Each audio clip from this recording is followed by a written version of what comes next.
Pemirsa, kebakaran hebat terjadi di Jalan Kargo Permai, Denpasar Utara, Minggu 9 Juni pagi, di mana gudang tabung LPG dilalap si jago merah dan beberapa kali terdengar suara dentuman mengagetkan warga hingga wilayah Dalung, Kuta Utara.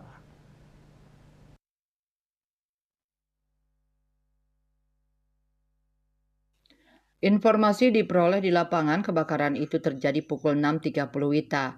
Terbakarnya gudang berisi puluhan tabung gas tersebut menimbulkan api membumbung tinggi disertai asap hitam pekat.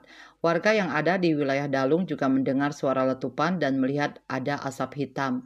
Bahkan tak sedikit warga yang keluar rumah untuk mencari sumber suara itu. Terkait kejadian ini, petugas Damkar Denpasar dan Badung langsung ke TKP.